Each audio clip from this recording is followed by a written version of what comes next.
Vamos agora falar um pouco do cenário internacional, cenário preocupante do Irã, principalmente, gente, sob a ameaça direta de um ataque dos Estados Unidos, como a gente vem acompanhando no noticiário. O governo do Irã aumentou a pressão sobre os manifestantes que desafiam o regime teocrático já há 2 semanas e meia, cerca de 3 semanas. Ao mesmo tempo, se prepara para uma ação militar e ameaça retaliação. Os protestos, que a gente sabe começaram como atos contra a crise econômica e se transmutaram, de certa forma, a questões mais sérias e de ameaça à teocracia desde a sua instalação lá em 1979, aparentemente cederam em escopo devido à brutal repressão policial. Já falamos aqui mais cedo no programa de que se estima já, gente, mais de 2.000 mortos. A curva vem acompanhando essa intensificação da repressão policial do fim de semana e nós vamos tendo esses dados com base no trabalho de ONGs baseadas fora do país, que com muita dificuldade vem tentando ter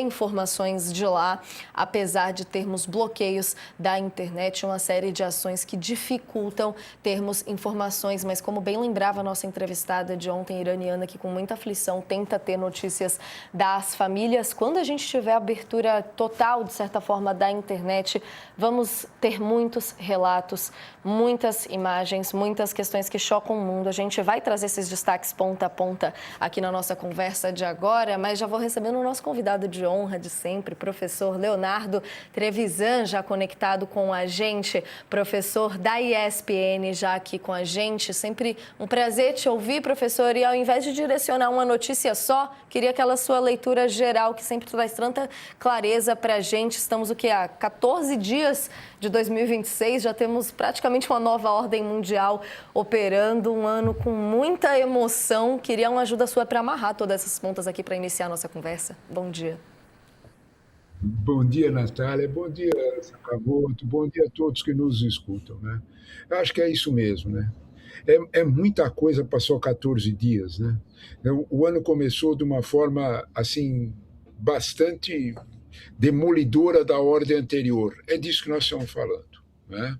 O Irã é o exemplo, talvez, mais cáustico. O Irã é o exemplo do momento, né?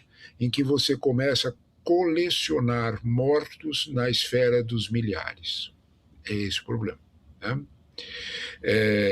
Sobre o Irã de hoje, nós temos que notar a mudança no perfil, a mudança de andar no processo da repressão.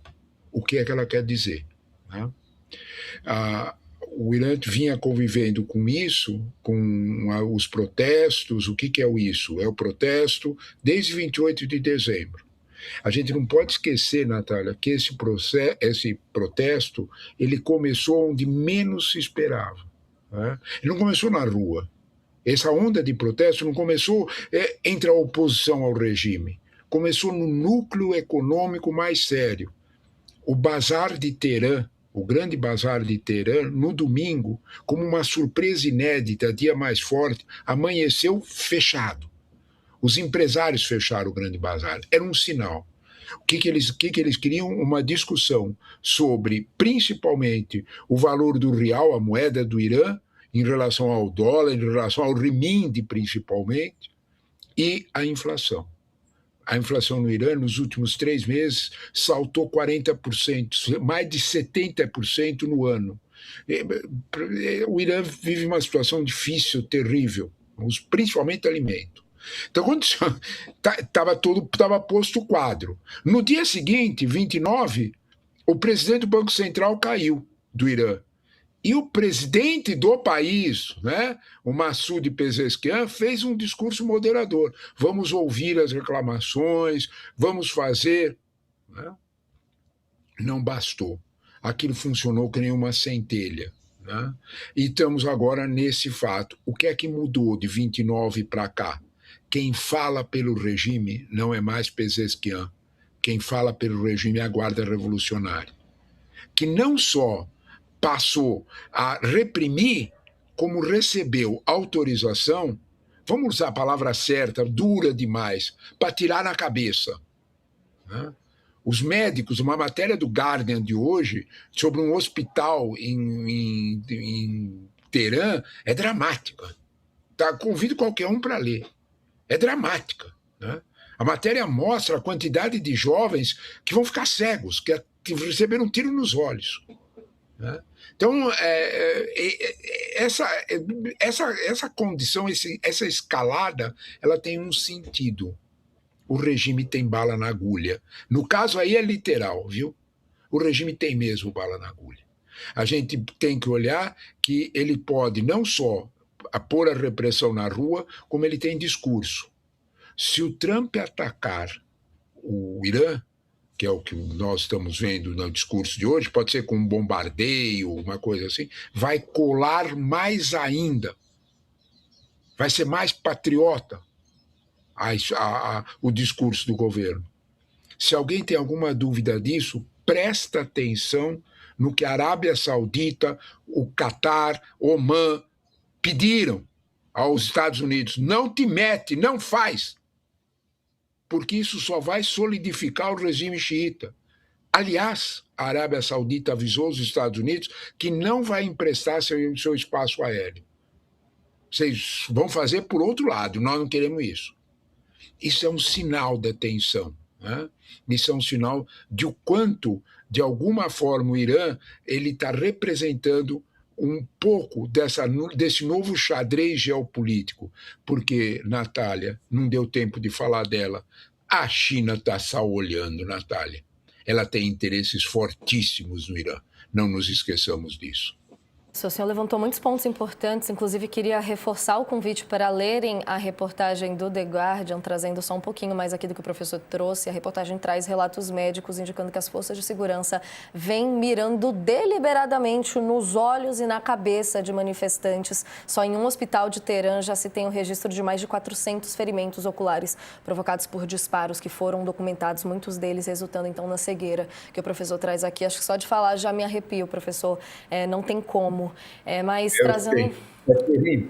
Com certeza. E a gente trazendo um pouco mais da visão desse possível ataque dos Estados Unidos, estava vendo que iria uma análise do senhor na mídia internacional. A gente viu ano passado a capacidade dos Estados Unidos de fazer ataques silenciosos, escondidos, aéreos. O senhor já falando da questão do bloqueio aéreo dos vizinhos, mas vi também de funcionários do Pentágono citados pela mídia estrangeira, dizendo que essa resposta pode incluir uma variedade de outros métodos mais secretos, incluindo operações cibernéticas, campanhas psicológicas secretas destinadas a interromper e confundir as estruturas de comando do Irã. É difícil a gente dizer exatamente qual que é o curso da ação que o Trump provavelmente vai tomar, mas existe uma possibilidade grande. Queria uma análise do senhor se, para além dos riscos, a avaliação do que Trump pode fazer e do que todo o cenário internacional está alertando ele, se a gente pode ver algo diferente do que foi visto até agora.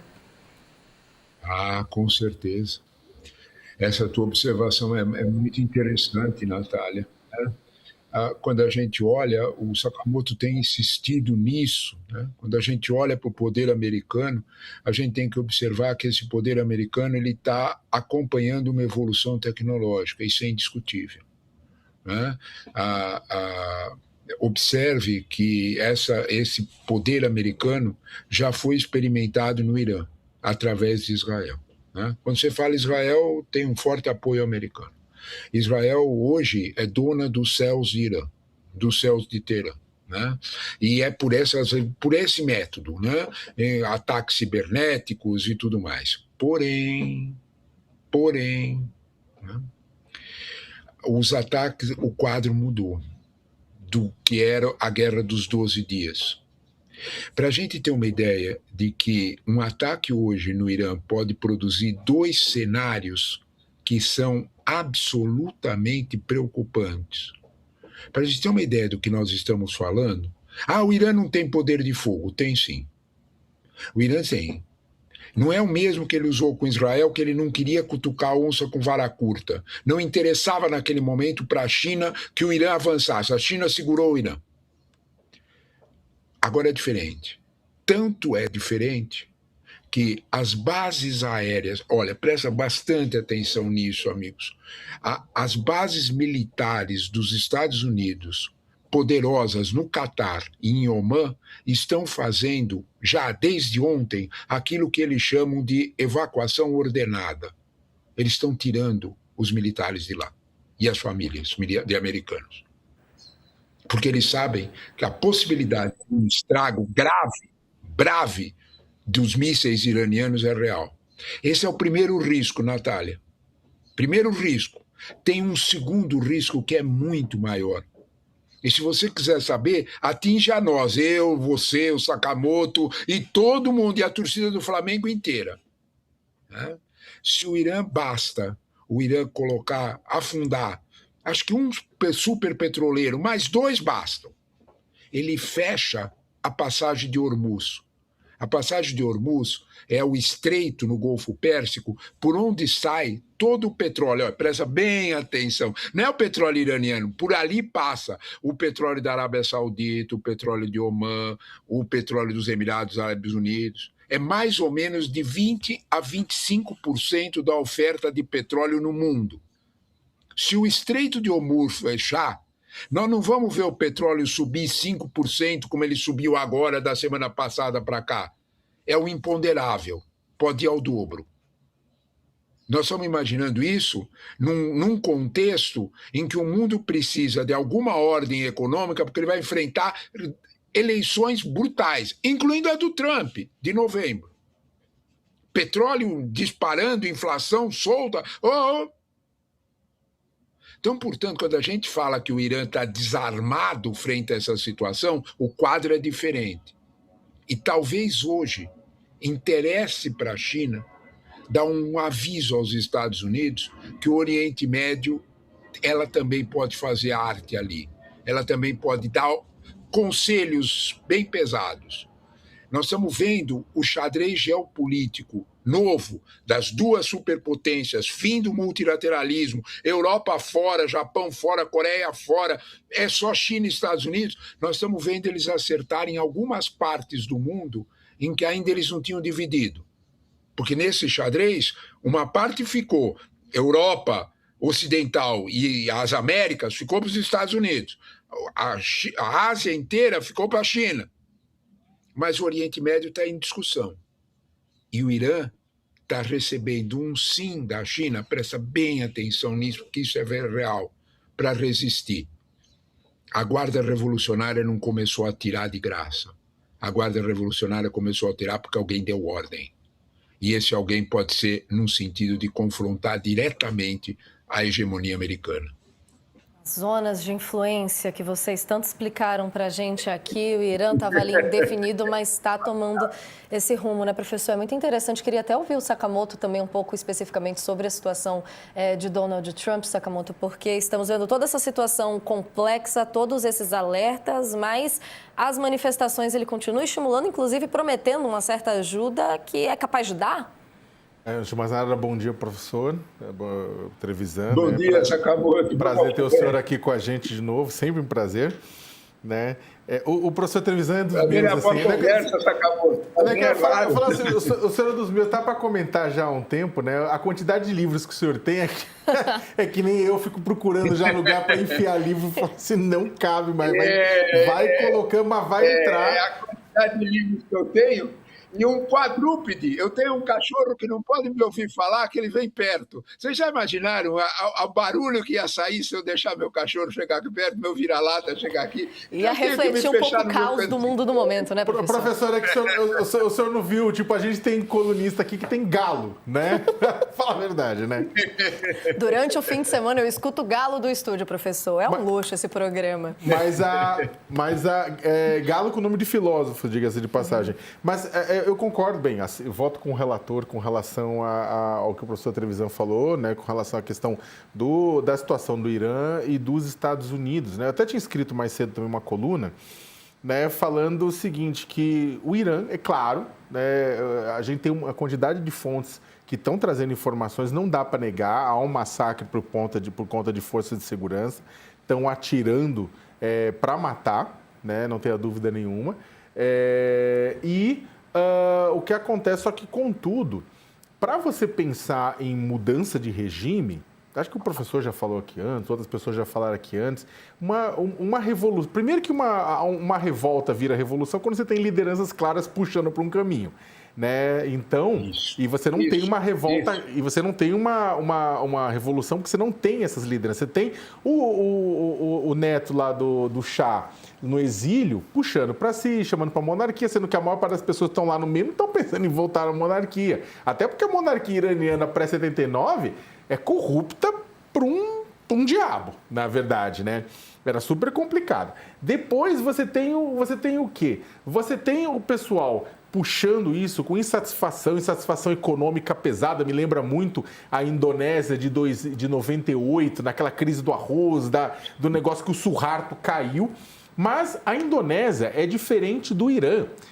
Como o professor colocou, a Indonésia são 13 mil ilhas, era um caos interno, você tinha vários grupos, você tinha elite fragmentada, e o Irã não. E esse acho que é um ponto interessante. Você tem queda de regime quando as elites resolvem brigar internamente. E o que você tem? Como o professor bem colocou, você tem a guarda revolucionária do Irã, você tem a polícia da moral, você tem um monte de gente que depende da existência do regime sobre o Ayatollah Khamenei. Ali Khamenei, que é o sucessor do Ayatollah Khomeini. Então, o que acontece? Tem esse pessoal que sobrevive porque o regime existe, né? Que são elites políticas, elites militares, elites econômicas que sobrevivem porque o regime existe. E aí você tem sobre o ataque, ou você fragmenta, e aí você tem uma fragmentação, a elite vai para um lado, vai para o outro, etc e tal. Aí sim você pode começar a imaginar a mudança do regime. Só que o que acontece, como o professor colocou, o pessoal atacou, os manifestantes estão indo para cima, o pessoal vai se fechando, aí o que o Trump faz? O Trump chega e fala: tomem as instituições, derrubem as instituições que a gente vai chegando com ajuda. Gente, com essa informação, basicamente o pessoal se fecha em copas do centro do poder e fala: não, a gente vai resistir e vamos pra porrada. Né? E se tiver que fazer exatamente o que o professor colocou, a gente dando o comércio mundial de petróleo. Né? Arábia Saudita, Kuwait, Emirados Árabes falando: não, pelo amor de Deus, Trump, fica de boas, amigo, não fala isso, né? Os caras é louco, porque exatamente, vocês acham que o regime iraniano vai cair sem atirar em Deus e o mundo antes, né? Vocês acham que derrubar um Ayatollah é que nem derrubar o Maduro? Não é, mas não é. Aí, o Irã não é a Venezuela. Né? Então, o que acontece? O Trump, ele falou: não, vou fazer. Tipo, esperemos que seja bravata, que se fizer realmente, o tamanho do massacre contra o manifestante, e é interessante que os manifestantes, pequeno parênteses, quando eu tô falando de manifestante, não é só o pessoal estudantes, jovens, mulheres, o pessoal que é sistematicamente reprimido pelo regime. Está tendo uma crise econômica sem precedente. É muito de gente pobre, família, que está indo para a rua falando: gente, o dinheiro não dá para comprar mais nada. Danou-se. O câmbio explodiu. Então, fecha parênteses. Só que aí o regime vai para cima. Então, está numa situação complicadíssima. Não há até o momento nenhum indício de que você tem uma fragmentação das elites, de quem controla, a ponto de gerar uma dissidência que possa converter em liderança e tentar tomar o poder. Né? O Irã tem o professor que me corrija, mas que eu conheço o Irã, sabe? Tipo, é uma burocracia estruturada, é um país estruturado. A Guarda Revolucionária não é aquela coisa toda desgrenhada que é o exército venezuelano. Né? É um pessoal que tem forças de elite, tem muita coisa, não é simples. Né? Então é aquela coisa. Tá havendo uma repressão, sim. Tá havendo massacre em muitos sentidos, sim. Agora, a intervenção dos Estados Unidos só irá bombar a tragédia. Né? Vai bombar ainda mais a tragédia. Então é o seguinte, você me perguntar, óbvio que eu quero eu quero que o Irã seja um país em que garanta os direitos humanos de todos esses grupos, que tenha tudo isso, que um regime autocrático seja convertido. Agora, isso precisa partir dos iranianos, sem essa interferência externa, porque inclusive senão a liberdade vai ser uma farsa, você troca A por B, dá na mesma coisa que eu estou vendo na Venezuela. Só que você tem que ter um processo. O mundo pode pressionar, mas os Estados Unidos não pode ficar bombardeando assim, porque vai dar rebosteio. né? Então, a mudança do regime é uma coisa, o bombardeamento e a intervenção dos Estados Unidos é outra. Só para terminar uma coisa, só um comentário.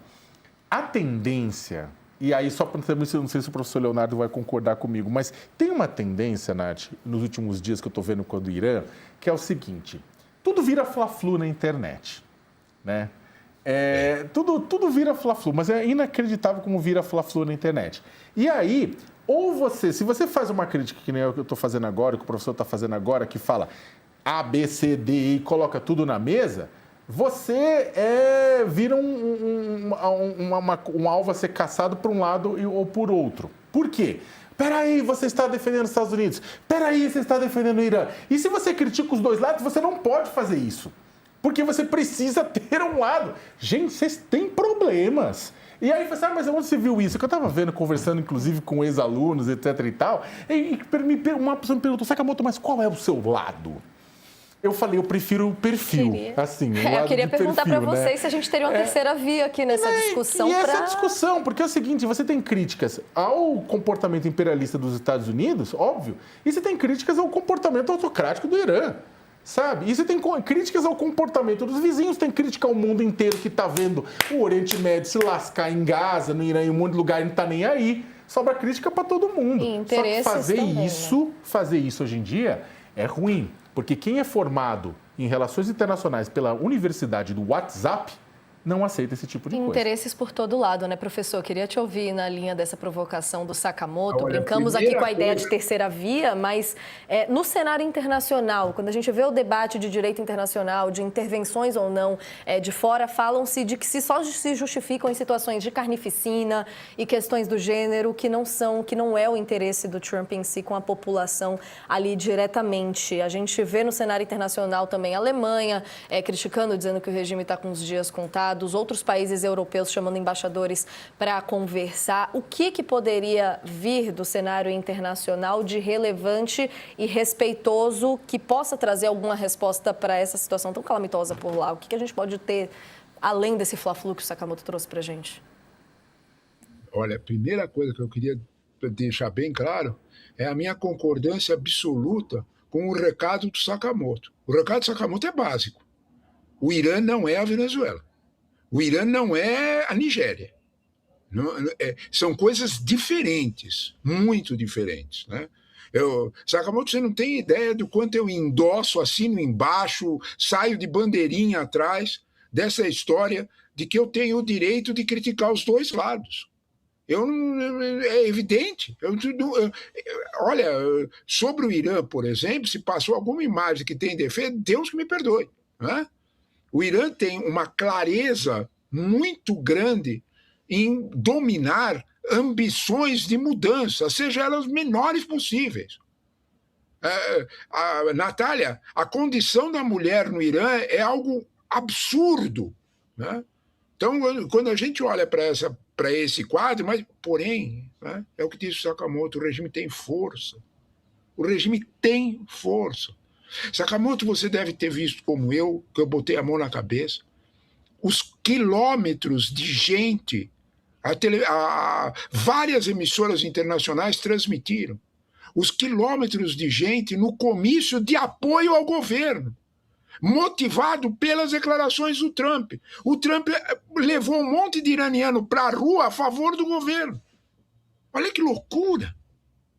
Então, quando você olha para esse quadro, você diz, espera aí, quer dizer que o Irã tem força para fazer isso? Tem sim. Né? Eu insisto, a Guarda Revolucionária não começou a tirar na cabeça dos jovens sem ordem. Eles receberam ordem para isso. Né? E essa ordem a gente tem que esclarecer e ter clareza de por que ela está sendo dada. Né? O Irã se sente ameaçado? Se sente. Né? O Irã percebe que o quadro está mudando? Percebe. Isto significa que amanhã o regime dos Ayatollah vai cair? Errado. Quem tem alguma memória sobre isso é capaz de lembrar que Sakamoto lembra da brutal repressão às pessoas enforcadas em guindastes na Teherã de 1979, 80, 81, 82. Eles têm poder. 2, É um Estado teocrático, você tem luta religiosa nessa história. A Arábia Saudita fez um alerta óbvio, não tenta, porque eles vão se unir mais ainda. São quiitas, não são sunitas. Então, quando você olha para esse quadro e fala um persa, é outro mundo. Então, quando você olha para esse quadro, talvez recomendasse prudência, sabe, Natália? É exatamente isso que falta a Trump. Agora é que vem o X realmente da história, a cereja do bolo. Por que Trump fala? Né? Por que ele está tão interessado em criar um caso? Será que ele não sabe que não é hora de atacar o Irã, que vai provocar isso? Será que ele não ouve o embaixador da Arábia Saudita, o Mohammed bin Salman não telefona para ele e fala, fica quieto? Tudo isso acontece. Por que ele faz? Por que ele vai? Por que ele vai e bota fogo na fornalha? Por que ele joga gasolina no fogo? Né? Tomem as instituições. Porque interessa ao senhor Trump uma convulsão internacional em que o americano esqueça que a inflação subiu de novo. Hoje, os jornais americanos estão dando os primeiros cálculos da inflação de alimentos e de aluguéis nos Estados Unidos. É aquele americano comum, é o americano que não tem casa. A gente está errado sobre riqueza nos Estados Unidos. Está errado. A gente não tem uma ideia errada dos Estados Unidos. Há uma carência, eles vivem de dívidas, a maioria. Isso tem um peso enorme, inflação. Trump precisa desviar essa atenção. Mas vai custar um monte de jovem iraniano morto, vai custar um horror, pode fechar. Tá, paciência. O que eu preciso é ganhar a eleição de novembro e talvez fazer meu sucessor do jeito que eu quero. O Irã me interessa para isso, como interessou na semana passada a Venezuela. Externas ou nas internas, como a gente tem visto com o Banco Central americano, né, professor? Infelizmente, eu sei que o nosso tempo com o senhor está apertado. Sem contar isso. É tanta frente, professor, que eu acho que a gente acaba nem se surpreendendo. Eu tenho brincado. Pode dizer. Sakamoto, eu tenho brincado com uma imagem que me é cara, sabe? É a seguinte, amigo. Os Estados Unidos se latino-americanizaram. Se alguém me dissesse, há 2 ou 3 anos atrás, que algum presidente americano ia ameaçar o presidente do Fed, que não é uma instituição pública, é uma instituição privada, atenção. Né? Se alguém me dissesse isso, eu ia rir. Eu falava, cara, desculpa, vai procurar um psiquiatra, você está louquinho. Só que nós estamos aí, né? Nós estamos vendo isso. Né? O ataque à instituição interna, ao Fed. Né? Imagine você colocar um fantoche do Trump para tomar conta da inflação. Algo, né, uma inflação que é crescente, com tarifa. Né? Se você me disser isso, eu vou te dizer, quer dizer que os Estados Unidos se latino-americanizaram? É isso? É mais ou menos. Todos aqueles dramas terríveis da América Latina, meio comuns, de presidentes absolutamente irresponsáveis, política e economicamente, preocupados só em ganhar a eleição, que isso atravessou a fronteira do Rio Grande, passou do México para dentro dos Estados Unidos, esse clima, passou. Isso me preocupa muito, porque eles são a primeira nação militar do mundo. É aquela resposta do Trump, eu faço porque eu quero, e eu faço porque eu posso. Né? Então, portanto, eu acho que nós não estamos lidando com um ditador latino-americano, mais um deles. Nós estamos lidando com alguém que pode e faz. De fato, nós estamos chegando numa situação bastante complicada. O quadro não é favorável, não. Você tem toda a razão de se preocupar, Natália. Eu acho que, você sabe quem fez um comentário? Acho que foi o Paul Krugman, professor, que fez um comentário recentemente que os Estados Unidos está passando por um processo de venezuelização sob o Trump, né? Exatamente por conta disso. E agora, acrescentando o que o senhor colocou, a grande diferença é que, ao contrário da Venezuela, o Trump tem a bomba. Exatamente. Exatamente. Exatamente. Não precisamos dizer mais nada, Sakamoto. É exatamente isso. E um PIB de 30 trilhões. É exatamente isso.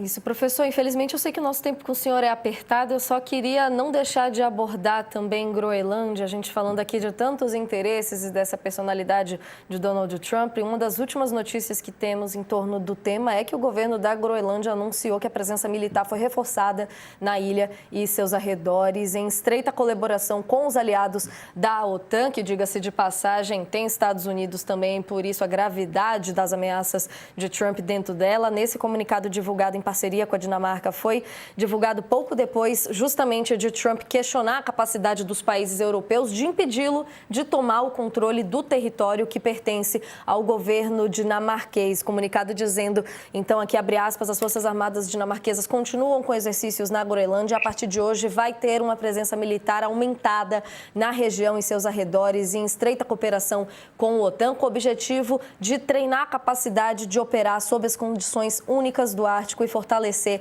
a presença da aliança da região para o benefício da segurança europeia e transatlântica. Que ponto que estamos chegando, professor? Como que a gente consegue ver as ameaças nessa região também? Esse ponto você fez bem, Natália, por mais que corrido esteja o tempo, você fez bem de tocar nesse ponto, porque a Groenlândia é aquele momento em que a gente vai ter que olhar para os Estados Unidos e dizer a última coisa que eu tenho que pedir é não me peça coerência, porque a OTAN tem o artigo 5º. O artigo 5º da OTAN diz o seguinte, né? Qualquer membro da OTAN que for atacado, todos os outros são.